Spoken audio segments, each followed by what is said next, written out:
staff. So I ran into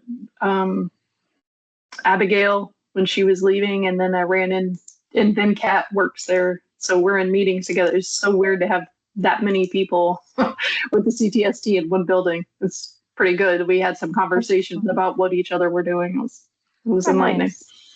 Yeah.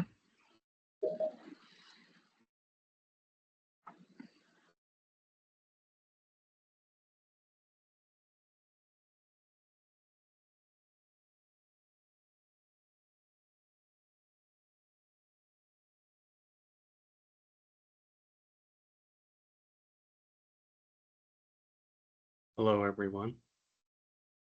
Hola. Good morning. Afternoon. Afternoon.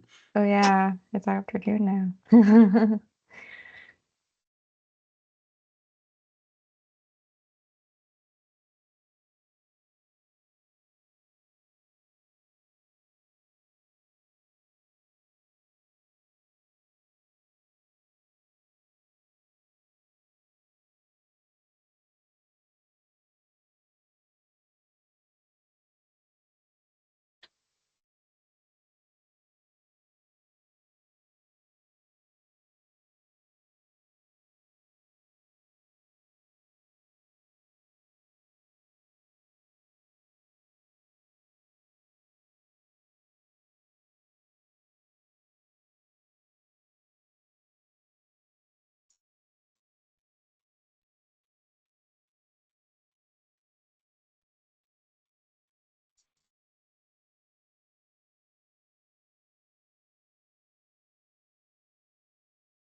We go ahead and get started. Should we give it like another minute, see if anyone else joins? Either way works.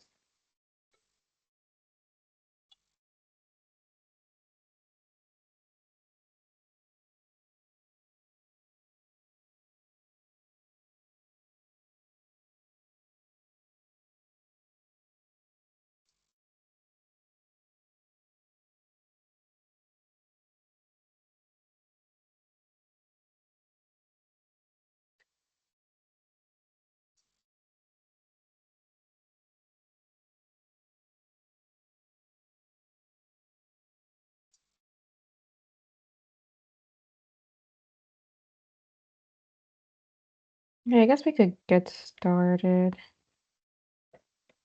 Sounds good. All right.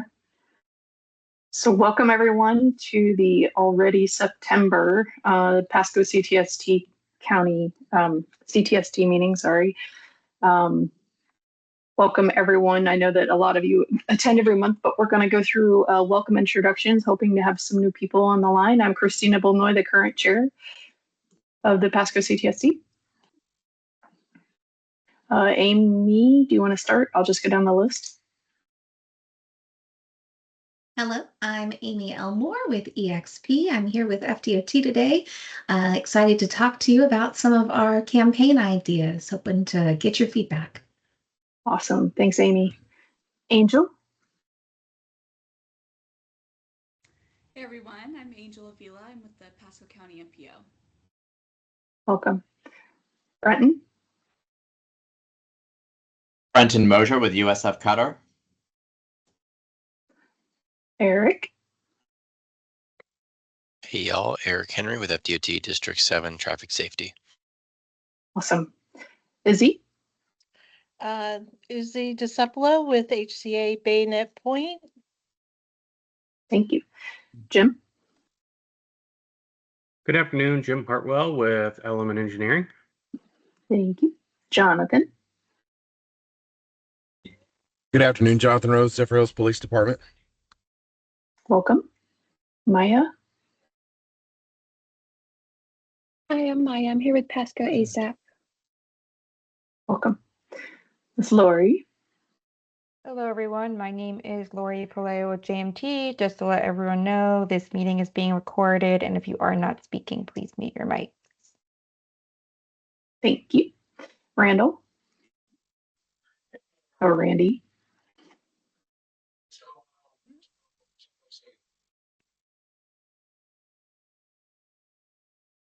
We can't hear you, Randy.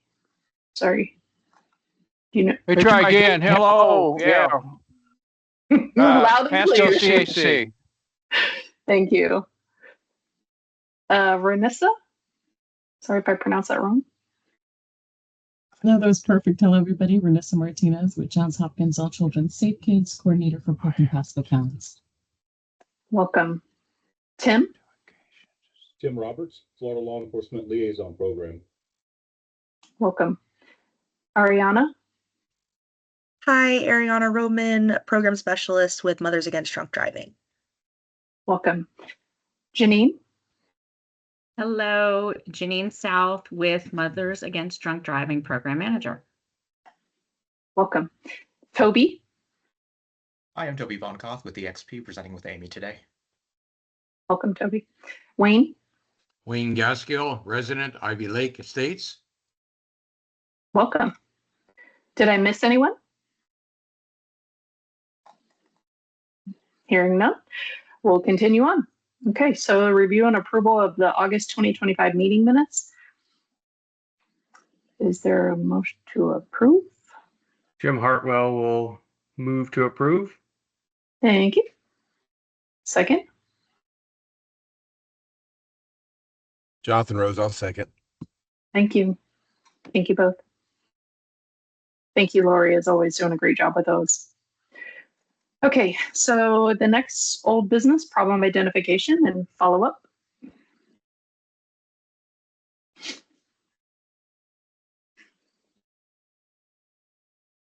We didn't miss the meeting dedication, did we? Or did we? Sorry, I don't have the... Oh, we did. It was supposed to be the second item. We'll come back to that, I guess, if you want, or do you want me to go ahead and present it now? We could do it now. Okay, sorry about the out of order. That's my fault. Can't read in order. I'll share my screen. Hopefully the right one.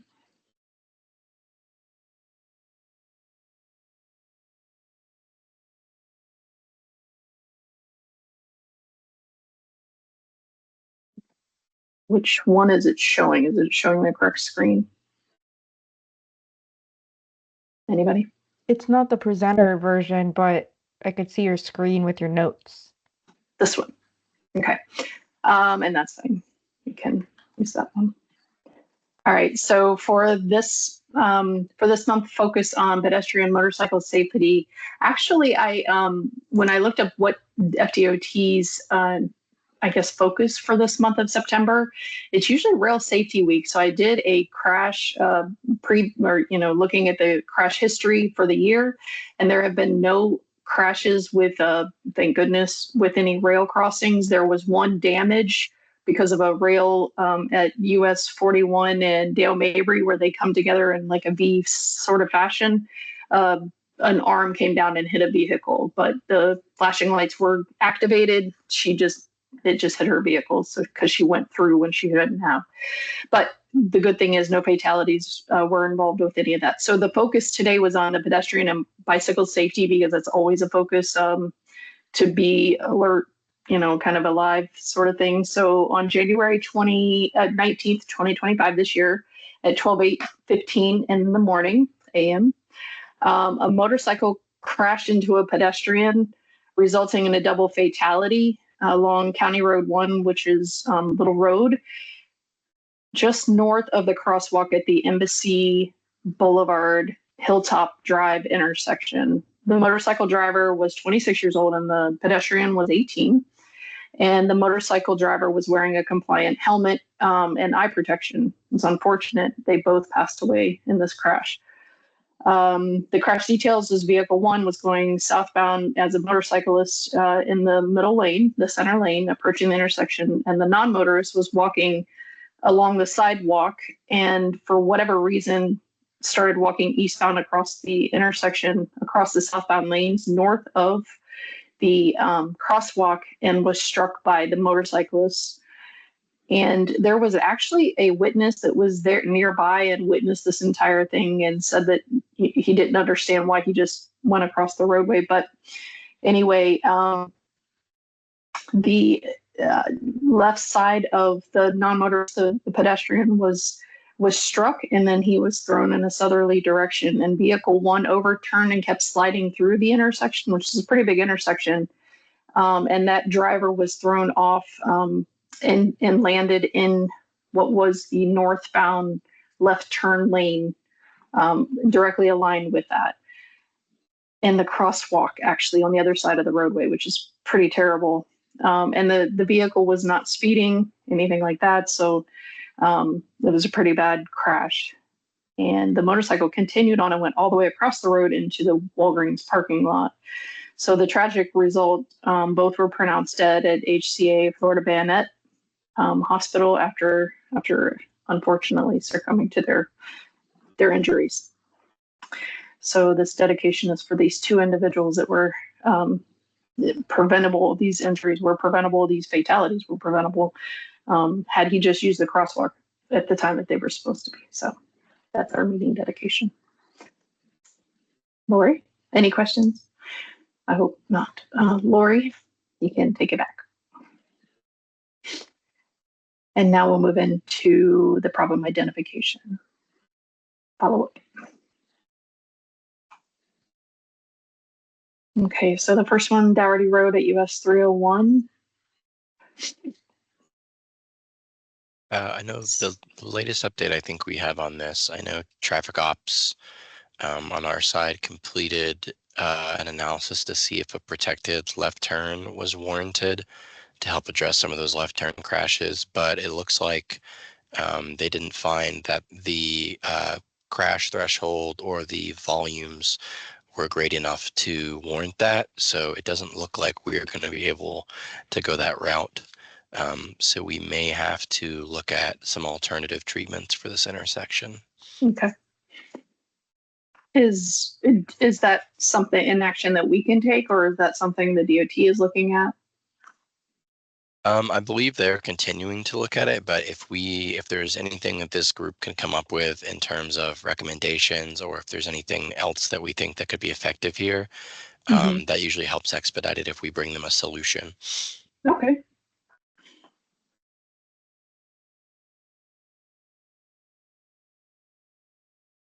Okay, do we want to look at this now or collect additional crash data and come back to it, looking at it from Google Earth view, anything like that? Recommendations to develop those recommendations. If anybody has anything on their mind off bat right now, we can discuss it. But otherwise, maybe think on it. We can try to share some maybe additional crash data information with the group. I believe it was a lot of those left turn crashes from the Daughtry Road from the side street. Okay. Anyone at this time have anything? Sorry, go ahead. I was just going to say, I know there's a little bit of like elevation possibly causing a little bit of an issue there. Okay. All right, well.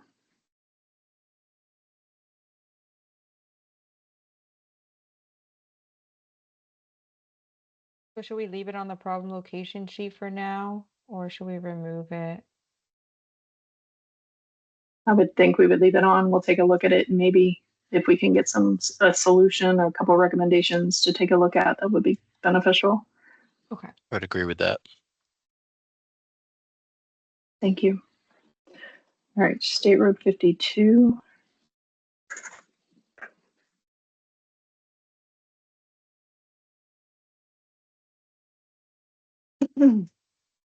There is a median modification project from Hicks Road to Moon Lake Road that I can say for certain.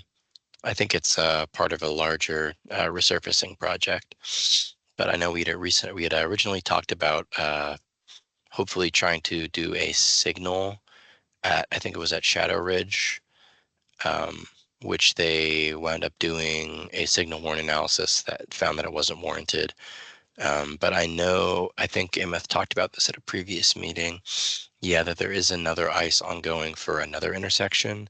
I haven't heard any update about the status of that one, but I can follow up with traffic ops and see if they've completed that or not yet. Which intersection was that other one at? Do you know?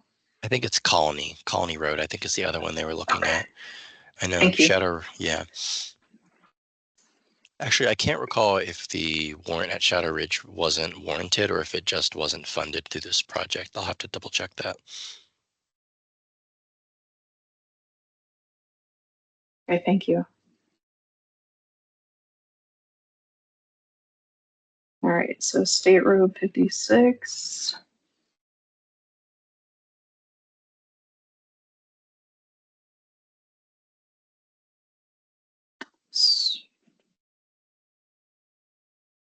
I guess we need an update from Pasco County about this location for the lighting.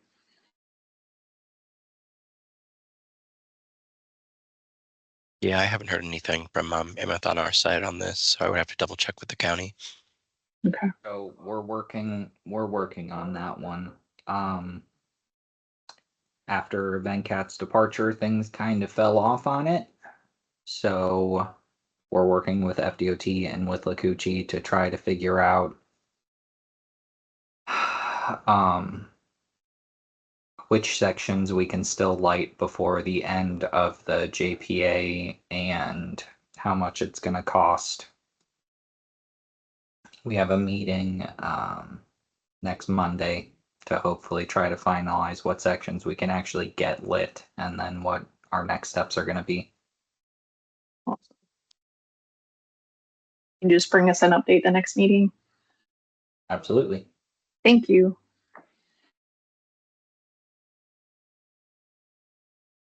Okay. All right, moving on to new business, education.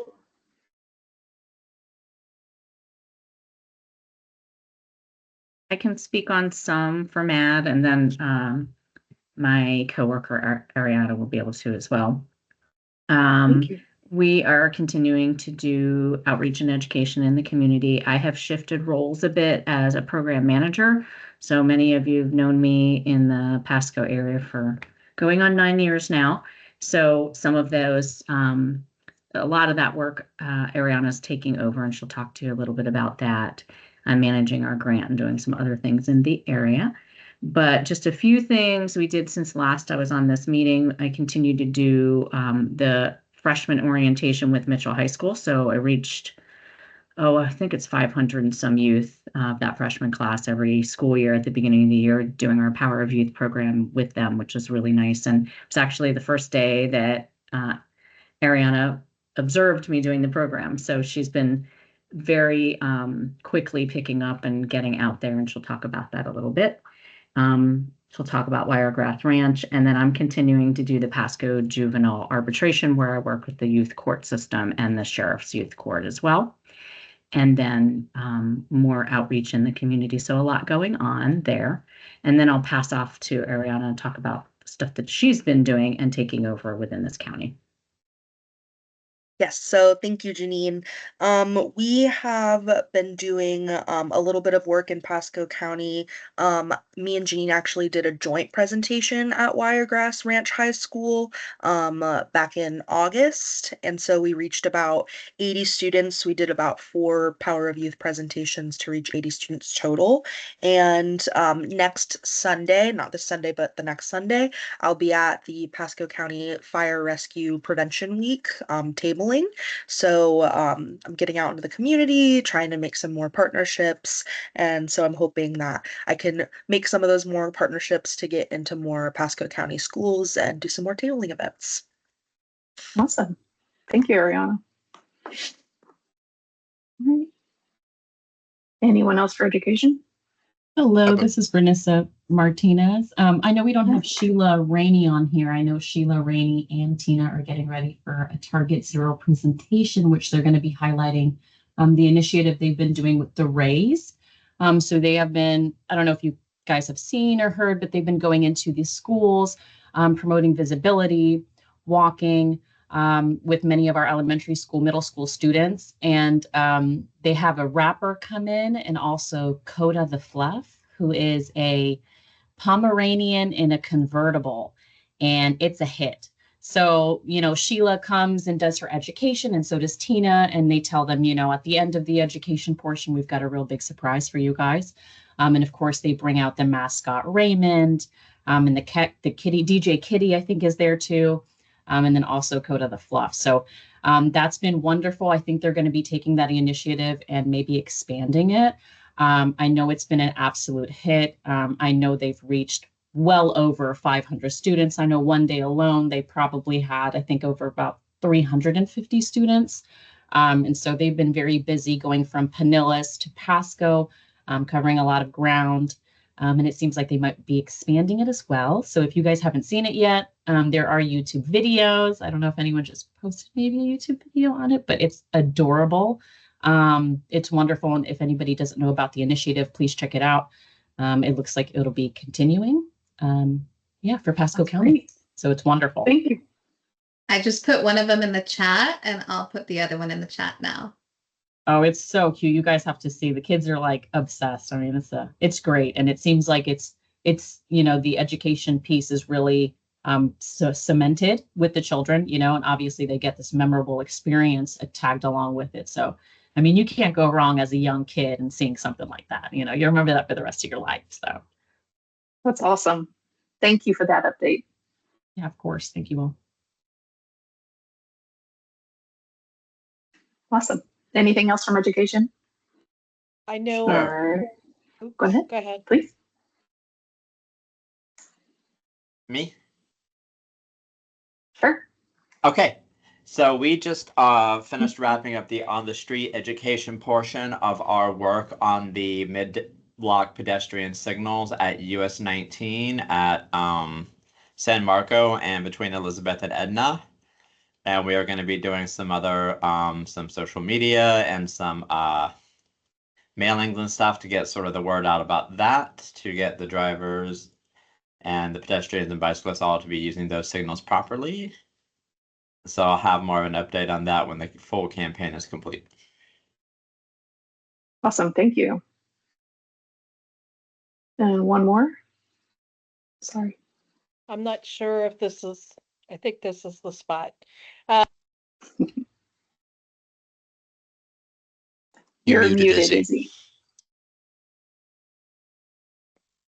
Okay, I see. I thought I hit it hard enough. Susie with Brian Michaels and reached out to Tina also.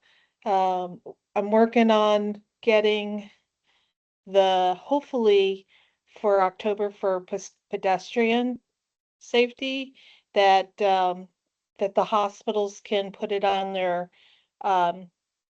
TV monitors, like in the lounge and in the hallways and stuff like that.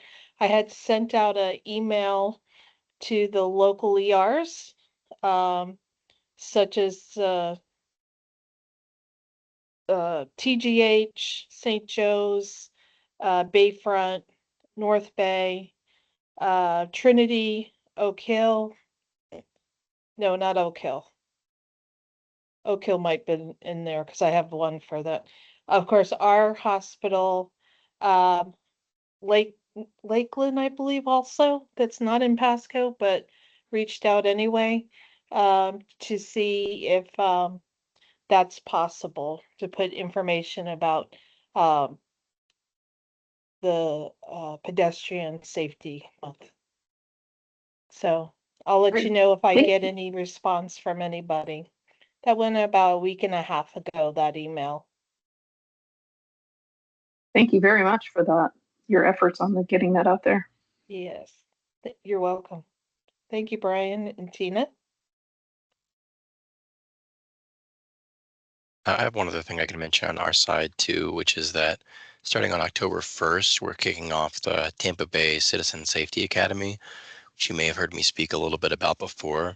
But it's basically going to be a 6-week course that we are offering to adults who are not currently involved with traffic safety or transportation in any way. The goal of it is kind of to educate people on like the fundamentals of traffic safety and traffic engineering in order to empower them to be better advocates in their community for traffic safety. So I think we still have just a couple of slots open. So if there's anybody that you think that fits the bill for that, feel free to reach out to me and we'll see if we can squeeze them in. That's great. Is it going to be held at District 7? Sorry, quick question. It's going to be virtual. so that Okay, it's perfect. accommodating for people, yeah, anywhere in the district. Thank you. Izzy, did you have something else? Oh, I just said I'm excited for it. I can't wait until it starts. Oh, did you register, Izzy? Yes. Just Awesome. a lot of the terminology and stuff that kind on the side Googling to make sure. So, but yeah, I'm excited for it. I think it's going to be an excellent 6 weeks. Yeah, I know they're bringing in a few different guest speakers who are kind of industry experts. I know one of them is going to be Tina.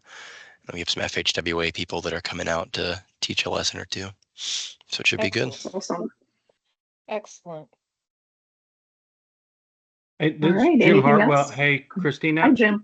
I don't know if anyone, we have Zephyr Hills Law Enforcement online. I don't know if they're doing anything. It's Child Passenger Safety Seat Week.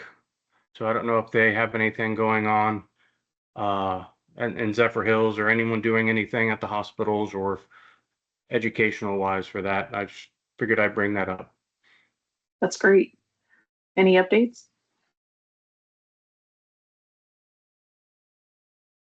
This is Renissa. I was just going to add that I believe Pasco Fire, we're going to be helping Pasco Fire for a car seat check event on Saturday. It's at the new location they've just built in Newport Richey. I can't remember the station. Station is maybe 17 or 17, I believe. So we will be having a car seat check. And I can send the flyer if anybody needs it or wants to see it. But I know we've been sending that out, circulating it to some of our OCCs. And I know the fire station has also been circulating that out as well, too. Yeah, that would be great. Send that over. Okay, perfect. Thank you. This is Tim with the LEL program. We blasted out Sunday, starting the advancement of the week to all law enforcement contacts, which also included the current car fitting stations that were available throughout the state, with hopes that they could go in and update the car fitting locations if they weren't listed within that block as well. It was around a 36% open rate through our constant contact. Great. Thank you. It's not really in Pasco, but I think there is going to be an upcoming car seat certification class to become a certified technician in, where is it, Palm Harbor in November. So November 4th through 7th is what they're targeting. So just another training opportunity if anybody's interested. Great. Thank you. Anything else? All right. Moving on to enforcement.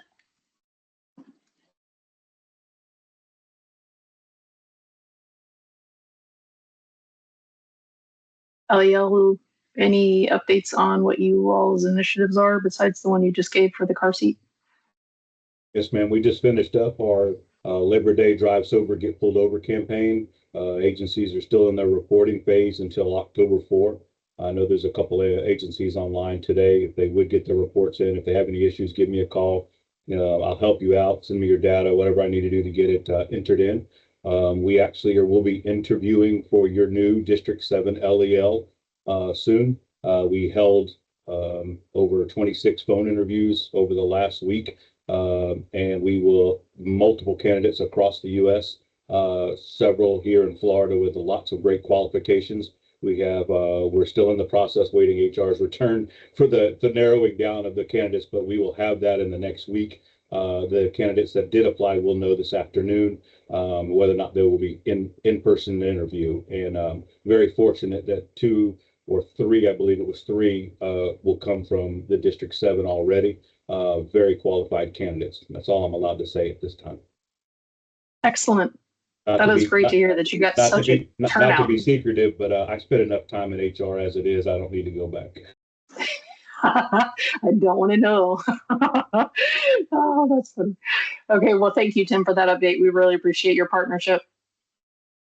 All right. As do we, ma'am. You have no idea. This District 7 community program that was mentioned is going to be eventually the entire state. There's no doubt in my mind. The curriculum that the D7 people have put together truly will be in the other 6 districts, no doubt in my mind. We're going to push it as well to try to get them to the other CTST partners to work out and reach out to you guys over there. Just, you have no idea. It's a great program. It's going to be on the ground floor. It's going to be amazing. That's great. Thank you. Appreciate that. Eric, kudos to everybody there getting this program put together. All right. Any other law enforcement updates? City of Zephyr Hills, are you on? Or maybe not this month? No, I don't have anything. Okay, thanks. All right, moving on to engineering. Wait, I had something really quick. Oh, sorry, Brandon.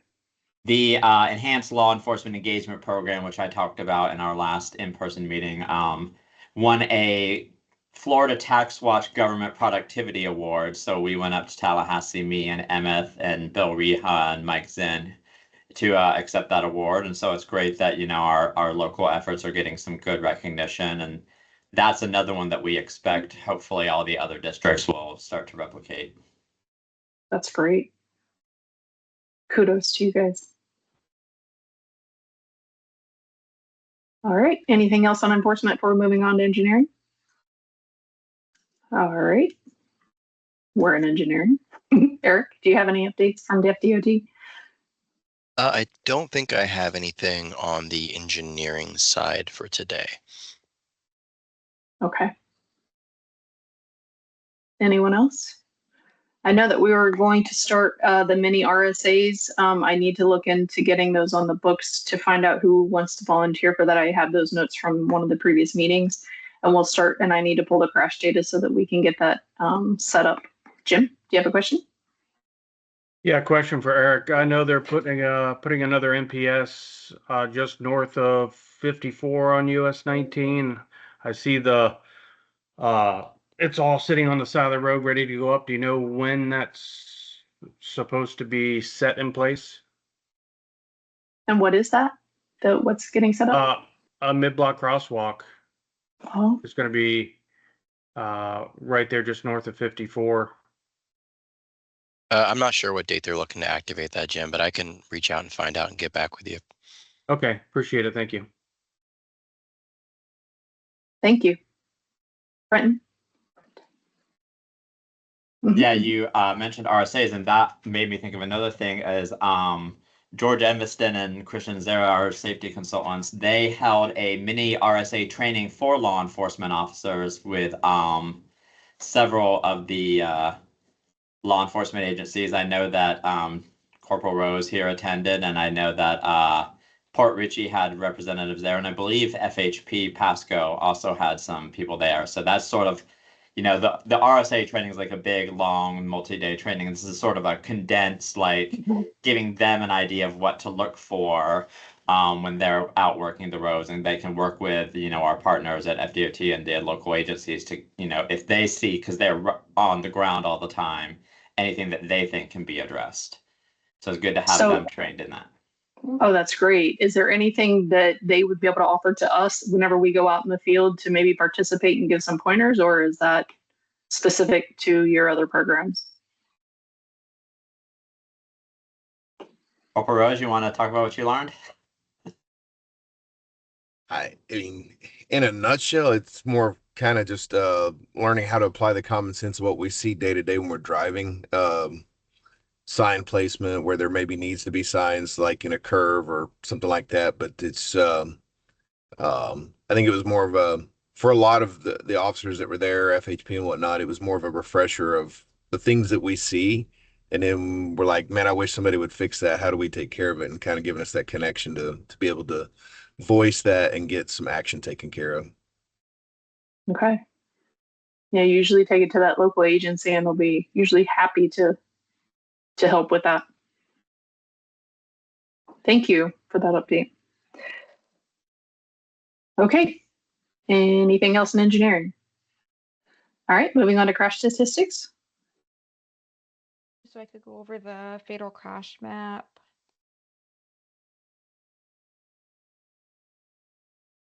So for the fatal crash map for Pasco County, from January 1st to July 8th, there were 47 fatal crashes.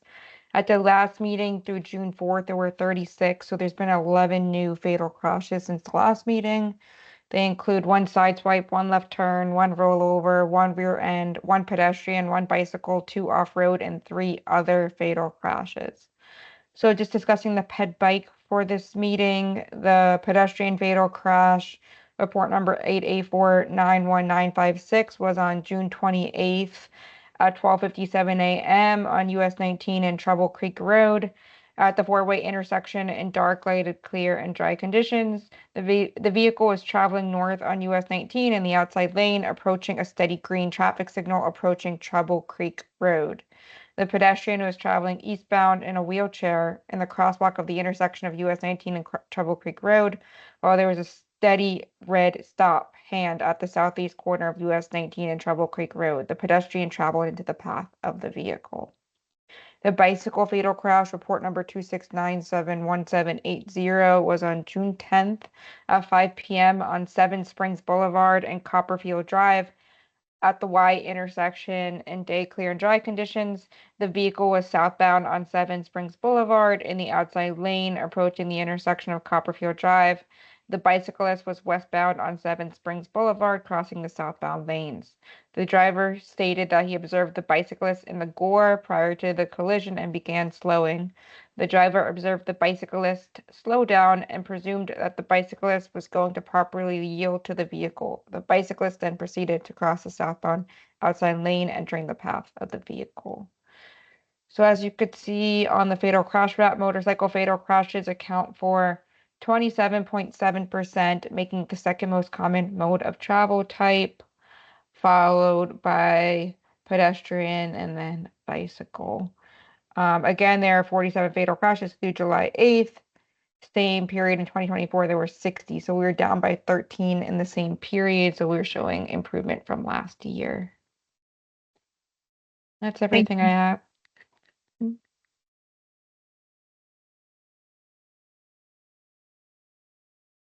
Calendar updates. Eric, I think we've received some emails. Are great. Could you repeat that? I didn't quite catch you. You've sent some emails for calendar updates, things like that. Can you cover those? I think. Yeah, so I think we've mentioned it is Child Passenger Safety Week this week. I'm trying to think of what else I've sent out. Even I don't know what I send out. I was going to mention, Eric, that also October 8th is International Walk to School Day. So we sent out information for that, and I'll go ahead and blast out another email. When I send you the flyer for Pasco, I'll just add that on. Thank you for the reminder. October is going to be Pedestrian Safety Month the whole month. So that will be kind of the campaign focus throughout all of next month.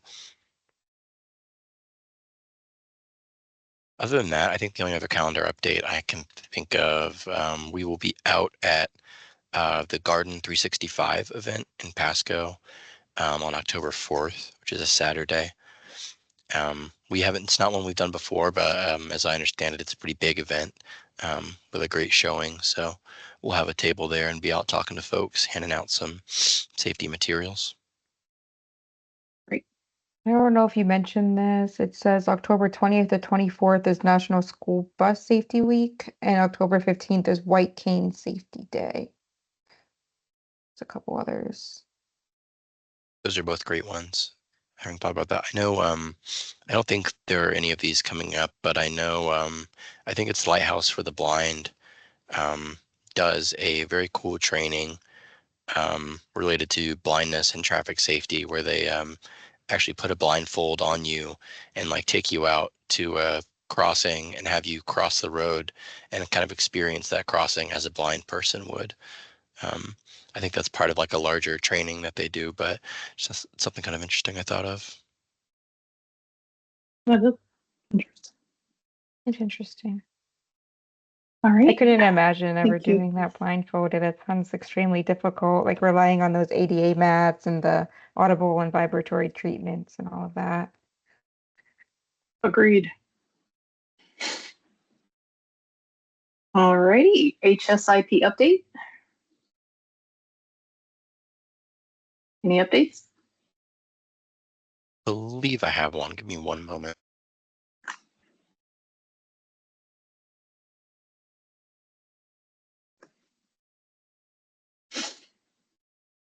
Sorry, I'm having technical difficulties with my notes.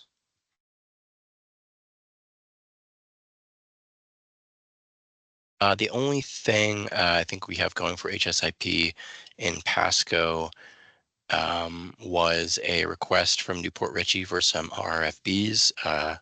Those have been shipped, delivered, and installed to the city. So that is the only request that we had active, and it has since been completed.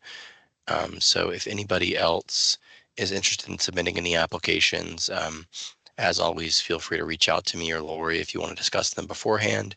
We can always help you kind of narrow down what kind of stuff you should be looking for, and make sure that your application is quickly accepted and hopefully quickly purchased as well. Great. Thank you. All right, open forum announcements. So the CTST vice chair for Pasco. Do we have any official nominations? Or volunteers? Volunteers?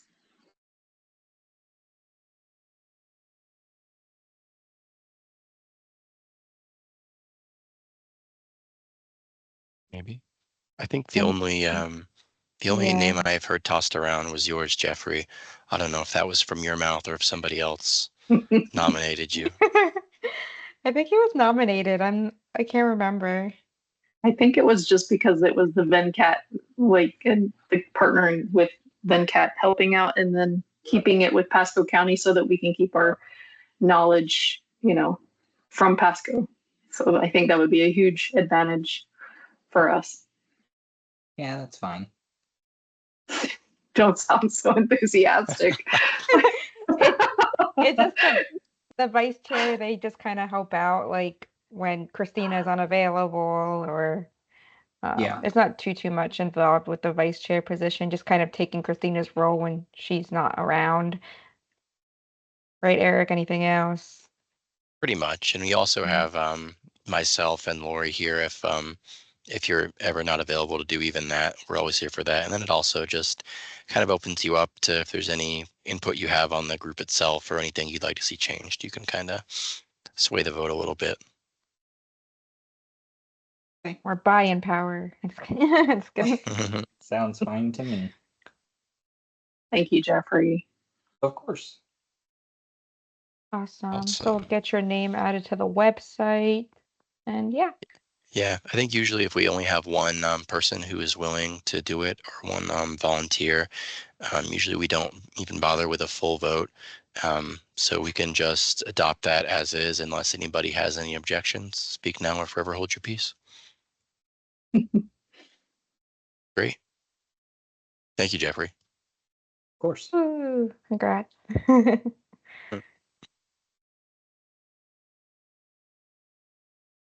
Last thing, Amy, you have a presentation for us? We sure do. Awesome. Toby, would you like to share your screen? Yes.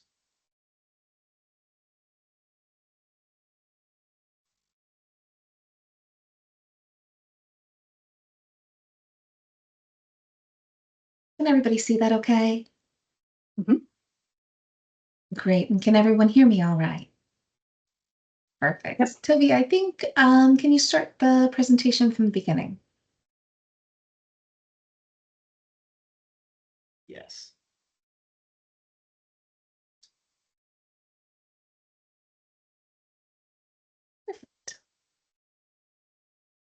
Thanks so much, Toby. So hi, everyone. I'm Amy Elmore again. I am with EXP, and we work a lot with Eric and Tina, and we're looking at some of our crash data and looking to how we can begin to develop some campaign recommendations where we can work with you to really work towards our goal of 0 deaths and serious injuries on our roadways. Next. So the way we started out this approach is through the Target Zero approach.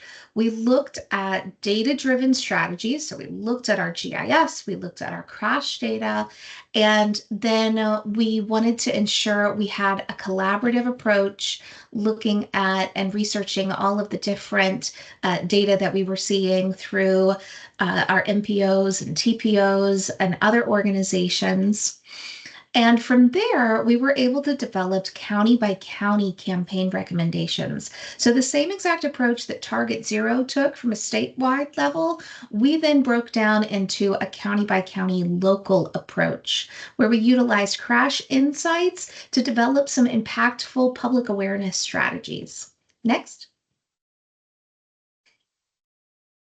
We wanted to make sure we were all on the same page. And of course, we will send out this presentation after this meeting.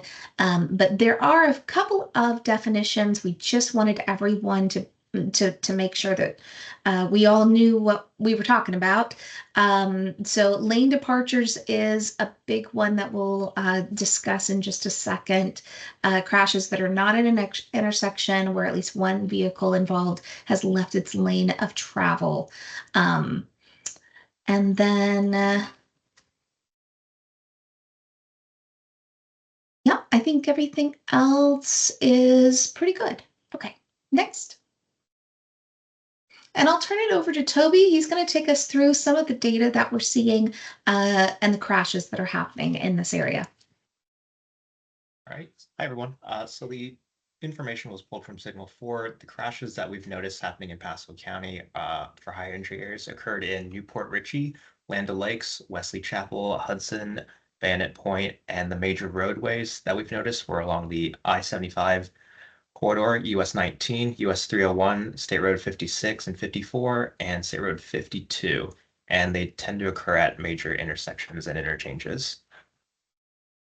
The overall crash trends from the 4 years, we've noticed that serious injuries had declined since 2020 into 2024, and fatalities pretty much stayed consistent every year, except for total crashes that did level out after the pandemic. We did see a slight increase after 2020, but they've been pretty consistent. Serious injuries hovering are decreasing over the 5 years measured, and fatalities staying somewhat consistent around 100 each year. Total crashes did tend to stay around 10.5 to 11,000 incidents each year. The top crash classifications out of the emphasis areas, there were, I think, 13 of them. We just took the top 5 for serious injuries. You had intersections as the top, lane departures, aging road users, distracted driving, and motorcyclists and motor scooter riders. And for fatalities, the top 5 were intersections, motorcycle and motor scooter riders, lane departures, pedestrians and bicyclists, and then 5th place, aging road users. When have the crashes happened? For days of the week, we noticed that serious injuries occurred on Fridays, and fatalities tend to happen on Saturdays and Sundays. The time of day for serious injuries were commute times. There was a sharp rise during morning commute hours, and then it peaks around late afternoon and early evening hours. Late evenings were the worst time for fatalities. And as far as days, months out of the year, we noticed that March and November were the most worst months for serious injuries, but fatalities, there wasn't really a correlation with any particular month. Who's most at risk? We just took the top 2 groups for serious injuries, and that tended to be the 25 to 34 age group, which was highest ranked every year since 2020, and the 65 plus age group. For fatalities, 65 age group, and pedestrians and bicyclists and motorcyclists were in that group. I'll hand it back to Amy. Thanks, Toby. So based on this information, we have developed some campaign recommendations that align with that data-driven strategy. And we're really wanting to focus on 2 specific audiences, the first of which being bicyclists and pedestrians. I'm sure this is no surprise to you, but we want to ensure that we are really focusing on sharing the road, doing some sort of courtesy campaign, something to really to really hit home to our bicyclists and pedestrian community that we take their safety very seriously. Now, I know Pasco has done a lot of work with this already, so we just want to continue those efforts and continue to work with you to identify and refine some strategies to be able to reach this targeted audience.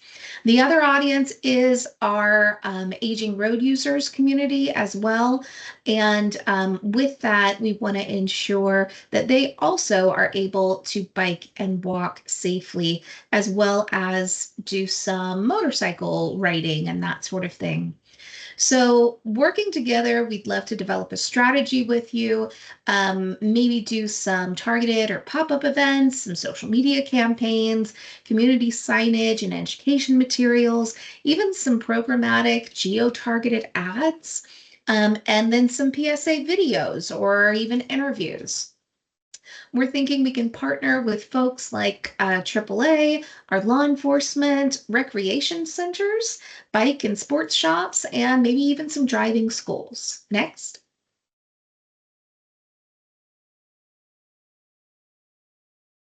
And really what we're focused on is encouraging safe behaviors among young drivers, while emphasizing alternative modes of transportation, biking and walking, but how to do it safely, especially with our college-age students. And then collaborating with influencers. That means community influencers and organizations, as well as social media, and provide ready-to-use toolkits so that they can easily push out information that we develop. We can also look at prominent signage, even billboards, to create a unified community commitment to reducing fatal crashes and serious injuries for our bicyclists and pedestrians. And then we want to really build that momentum through partnerships and regular engagement with a lot of different community leaders throughout the area. And we would love your help to do this. So with that, we'd really love to open this up for questions, comments, ideas. The next steps for this, we're going to take the feedback that we receive from you and begin to look at real campaigns and real strategies, events, all sorts of things that we can begin to align in Pasco County so that we can move this initiative forward with you.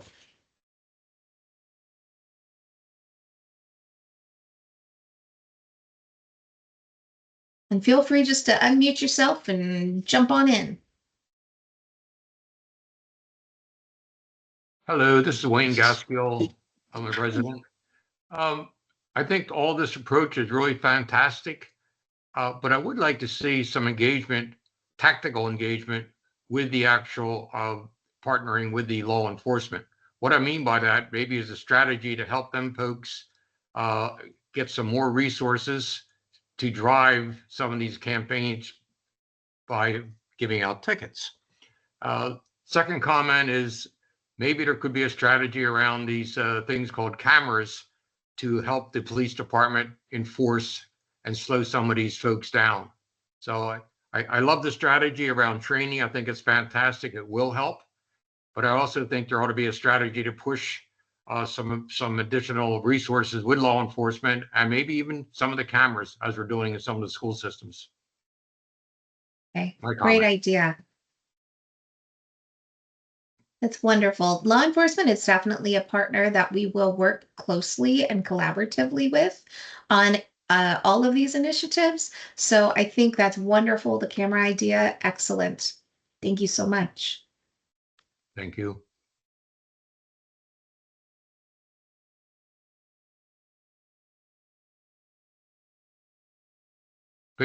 But I'll say one, the question I have back on that again is cameras also. I don't think we need to overlook cameras. I know there's a lot of controversy over that, but cameras, I think, do work and do help the individual law enforcement teams. So. Excellent.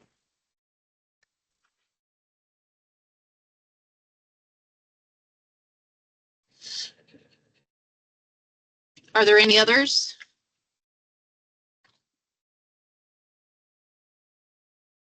And like I mentioned, we will be sending out this presentation afterwards. So if you're looking through this and you come up with some other ideas or some questions, please feel free to contact us anytime. We really want this to be a campaign and an approach that you're excited about and that you'll help us to really get out to the community. So thank you so much. Thank you. Thank you, Amy. Thank you, Thanks, Toby. y'all. Right. Are there any more open comments? Hearing none.